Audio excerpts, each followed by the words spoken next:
ওই যে দূরে একটা বাজ পাখি দেখা যাচ্ছে, যাই বেটাকে ভয় দেখাই, একটু মজা করি। মজা করলে আমার ভালোই লাগে। দোস্ত, সামনে তো মহা বিপদ।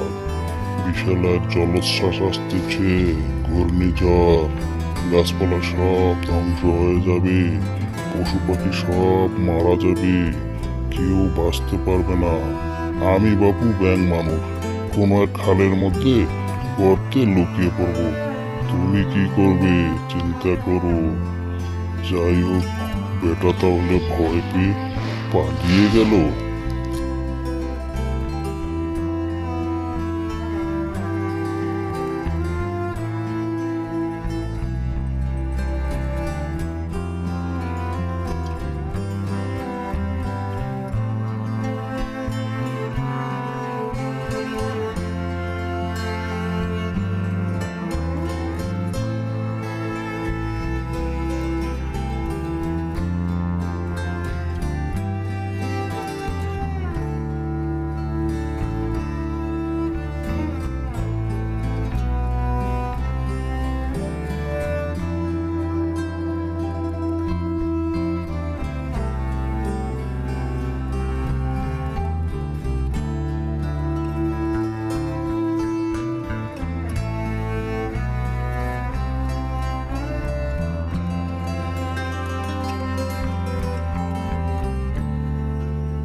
কে আমার এত বড় সর্বনাশ করলো?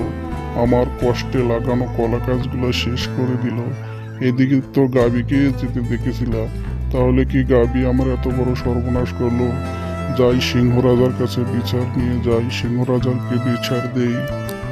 মহারাজ, আমি অনেক কষ্টে কলা গাছগুলো লাগিয়েছিলাম, কিন্তু গাবি আমার কলা গাছগুলো ধ্বংস করে দিয়েছে, আমার সর্বনাশ করে দিয়েছে। আমি কি খেয়ে থাকবো মহারাজ? আমি আপনার কাছে এসেছি, আমি গাবি সঠিক বিচার চাই। হাতি, তুমি চলে যাও, আমি এক্ষুনি খবর পাঠিয়ে ওই গাবিকে নিয়ে আসতেছি। ওর এত বড় সাহস, ও তোমার এত বড় ক্ষতি করেছে, ওর কঠিন শাস্তি হবে। ওর আমি কঠিন শাস্তির ব্যবস্থা করব। আরে গাবি, তুমি আসতে এত দেরি করলা কেন? তুমি নাকি হাতির কলা গাছগুলো ধ্বংস করে দিয়েছো, তাই তোমার কঠিন শাস্তি হবে।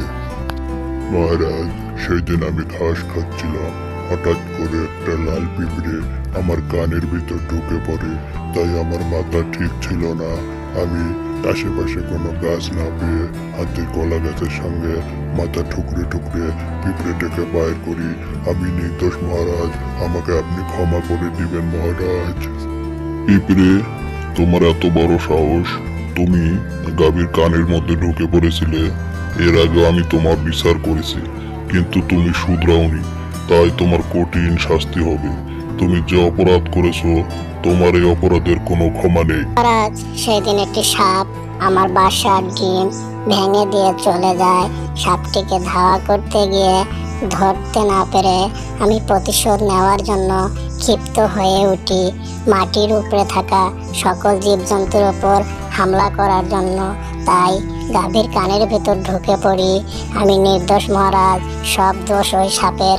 আমাকে আপনি ক্ষমা করে দিবেন মহারাজ। মহারাজ, আমাকে ক্ষমা করে দিবেন, সব দোষ ওই হরিণের। সেই দিন হরিণ আমার লেজের উপর দিয়ে দৌড় দিলে আমার লেজটি কেটে যায়, এবং আমি সেই হরিণকে ধাওয়া করতে গিয়ে পিঁপড়ে বাসা এবং পিঁপড়ে ডিম ভেঙে যায়। সাপ, তুমি চলে যাও। হরিণ যদি সত্যি অপরাধী হয়ে থাকে, তাহলে ওর কঠিন শাস্তি হবে। তুমি চলে যাও। হরিণ, তুমি আসতে এত দেরি করলে কেন? তোমার এত বড় সাহস, আমার রাজ্যে তুমি এত বড় অন্যায় করে পার পেয়ে যাবে?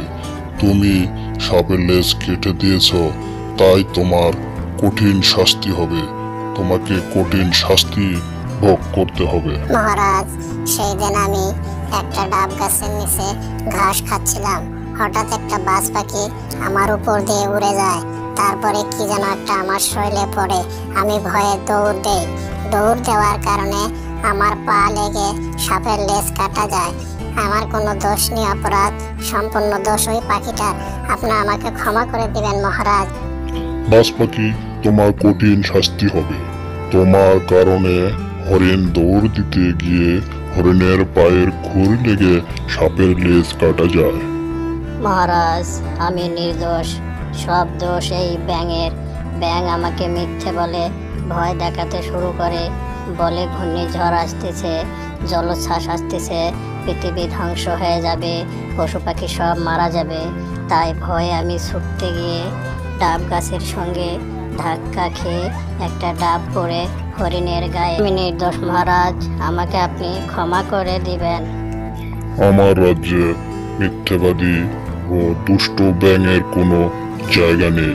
বাজ পাখি, তুমি যাও, ওই দুষ্ট ব্যাঙকে যেভাবেই পারো ধরে নিয়ে আসো।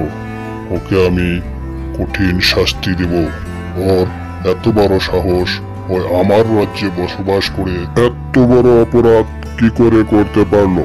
সিংহর কথা মতো বাজ পাখি ওই দুষ্ট মিথ্যেবাদী ব্যাঙকে ধরে নিয়ে আসলো।